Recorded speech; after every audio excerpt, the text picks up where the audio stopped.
для постройки дома и фермы этого в принципе должно хватить. Обустраивать остров я начал с фермы животных.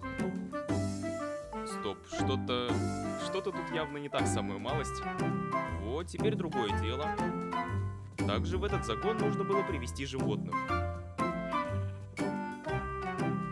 Ну я вас сейчас уничтожу всех. Залазите, ну давайте. О, чудненько. Через некоторое время коровы и овечки были на своих местах. Осталось только разобраться с курятинами и свинями. Ну вот я не знаю, что с ней происходит. Она просто застряла в углу и не хочет влезать. Вообще никак. Видимо, курица по гендеру рыба. Но этот вопрос решаемый. Вопрос с животными наконец-то был решен.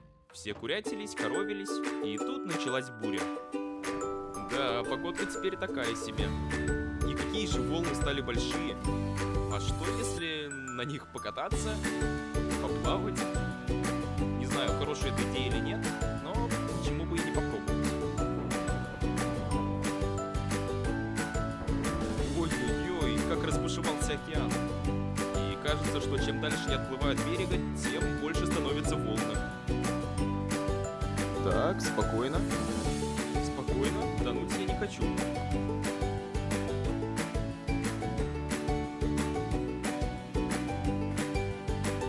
Все, побаловались и хватит. А то мне сейчас гроза весь остров сожжет. На следующее утро гроза полностью прошла, и вместо нее меня встретила очень красивая радуга. И, кстати, к этому моменту все добытое железо уже успело переплавиться, поэтому я сразу же начал делать железный сет. Ну вот теперь эти скелеты будут больше не страшны. И как-то прям очень долго растут деревья, нужно же из чего-то дом строить, потому что жить в какой-то дыре под землей, ну, так себе. Так оно еще костной мукой быстро не вырастает. Да, ну и что с этим теперь делать? Наверное, дом придется строить очень маленьким.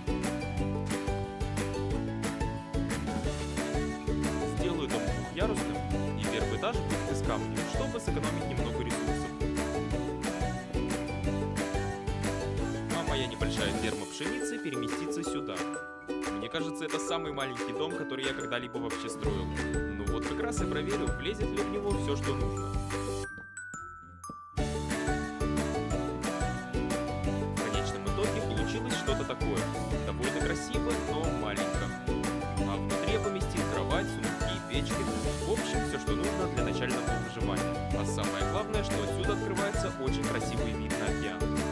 Также от дома к загону с животными можно провести небольшую тропинку, чтобы мой остров потихоньку обретал нормальный вид. Для прикормки всех животных грядки под домом, конечно же, будет мало, поэтому дополнительно нужно построить большое поле пшеницы. И именно этим-то я и занялся. Еды на вас всех, к сожалению, не хватит. Как говорится, грустно, но вкусно. Кстати, вон с той штукой рядом еще находится затонувший корабль, которому, в принципе, можно сплавать. Ну-ка, что тут у нас? О, железо, лазурит и отделка брони. Вот такие сундуки мне нравятся. Вернувшись на остров, я понял, что нужно как-то ускорять рост пшеницы, чтобы полностью засадить все поле. И с этим мне должна помочь костная мука. Она делается из костей, а кости выпадают из скелетов. Так, здесь нужно быть прям очень аккуратным, иначе костную муку придется делать из меня. О, там алмазы. А также еще 4 скелета и зомби. Ничего страшного, сейчас я их напугаю. Опа, здорово. Нет, нет, это была ошибка. Это была очень огромная ошибка. Ребятушки, полегче, полегче. Тихо, тихо. Ну во что я ввязался? Просто зачем я это сделал? Все-таки мне удалось выжить в этой непростой ситуации, а наградой за безумный трюк был алмаз. Всего один, правда, но уже хоть что-то. А тут, кстати, достаточно красиво.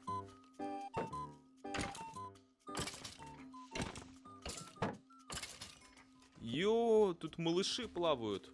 Жаль, что приютить я смогу только одного. Вот чем мне нравятся эти пещеры, так это тем, что, во-первых, здесь очень много еды в виде ягод, а во-вторых, железо тут просто не кончается. Что? Ну, такой портал в пещере, да, не часто встретишь.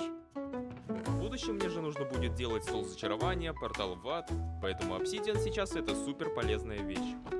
Еще самую малость я походил по пещерам, поискал немного алмазов, и наконец настало время идти домой.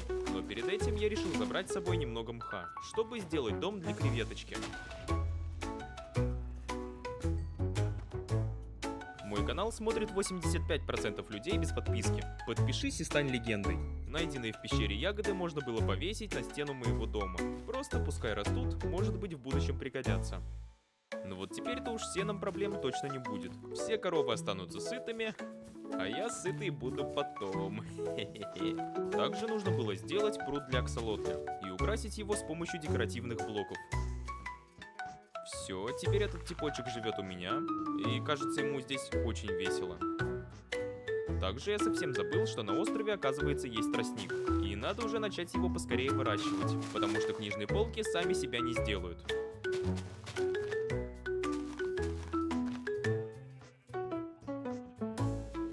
Боже, я совсем забыл про ту штуку. Надо бы, наверное, туда сплавать. Так, и что это, собственно, такое? Вообще, это очень похоже на маяк или буёк, чтобы корабли не врезались. И, по-моему, это так и есть. А там внутри что-то находится? Стоп, что? Там скелет? Стоп, он под водой? Дружище, ты как еще дышишь? А, то есть у него какой-то шлем на подводное дыхание? Понял. Но в бочках находились довольно неплохие ресурсы. Особенно золото было сейчас довольно полезно, потому что скоро придется идти в ад.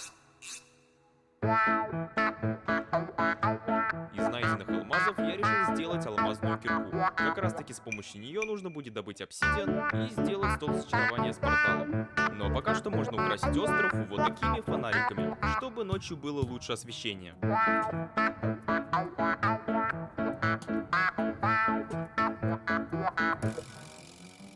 Вот эта темная часть леса с большими деревьями мне нравится меньше всего, поэтому было принято решение некоторую часть срубить.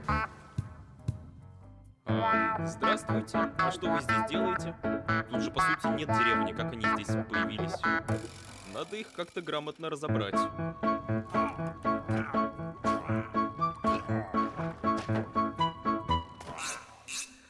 Чудики. Часть деревьев все-таки нужно было оставить, чтобы земля не выглядела слишком лысой.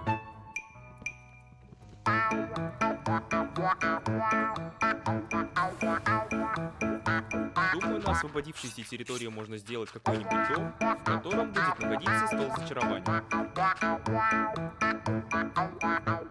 Что-то прям супер сложное я строить не стал, так как для такого помещения можно ограничиться каким-нибудь сарайчиком. Но также на втором этаже можно сделать небольшой склад, на случай, если все сундуки дома переполнятся. Да-да, это мой лучший друг. И вот выживание уже потихоньку начало идти в гору. Все базовые ресурсы есть, еда есть, можно уже и заняться интересными вещами. Плавая по океану, на дне обнаружил разрушенный портал, обсидиан которого можно было добыть. Кстати, тут такой красивый цвет воды, вроде у острова не такой бирюзовый. Ну вот теперь-то можно плыть домой. Тянуть я не стал, поэтому решил сразу проверить, что там происходит в аду.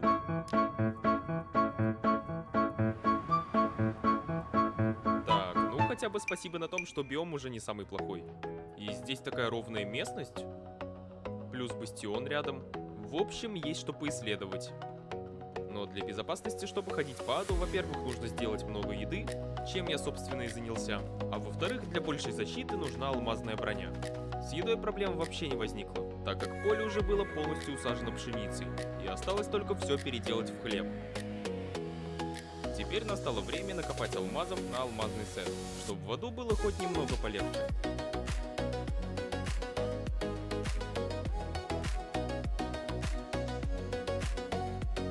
Я очень долго бегал по пещерам, пока не нашел огромный подводный океан. А вот утопленник с трезубцем — это очень неприятно. Ох, какой же он больный. Надо его как-то очень аккуратно убить. Так, просто по одному удару, по чуть-чуть. Ну это просто заноза какая-то. И ведь не проплыть мимо него нормально. Наконец-то. Опа, а вот и первые алмазы. Причем сразу 4. Всегда бы так везло. А вот еще парочка. А сверху, оказывается, здесь можно дышать воздухом. То есть по размерам эта пещера получается супер огромная. Нет, я бы сказал, глубокая. Стоп, а это что такое? Вроде на какой-то обычный данж вообще не похоже. Подойдя к этой штуке, я услышал огромное количество зомби. И это говорило о том, что где-то неподалеку был их спаунер. На самом деле, куча зомби это даже хорошо, потому что так быстрее можно набить 30 уровень. Так, и это какие-то подземные катакомбы. Но теперь новый вопрос. Есть ли здесь сундуки? Потому что куча зомби-то это ладно. Все равно хотелось бы чего-нибудь поинтереснее.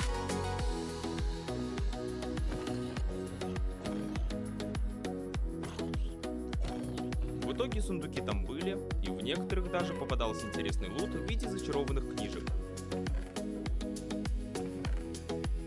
О, что? Заговор огня? А самое главное, подводное дыхание 2. Это прям то, что нужно. Все, то есть его накидываю на шлем, и мне потом открывается возможность исследовать океанские глубины. Походив еще немного по этим лабиринтам, ничего интересного я так больше и не обнаружил. Поэтому со спокойной душой можно было снова вернуться к выкапыванию алмазов. И тут же меня встречает уже новый данж, а именно заброшенная шахта. В ней, конечно, надолго задерживаться я не стал, потому что цель этой вылазки как минимум совершенно другая. Вот это реализм, конечно. С собой, что ли, забрать эти цепи?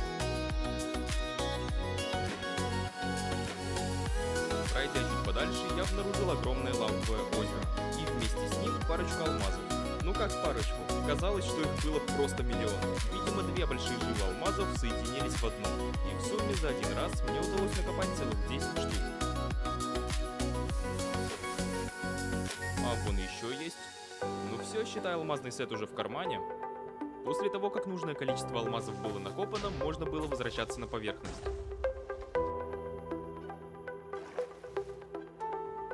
Недолго думая, я сразу же принялся делать алмазный сет.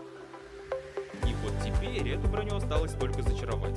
Как раз коровки у меня уже подросли, размножились, и теперь можно выбить кожу для создания книжных полок.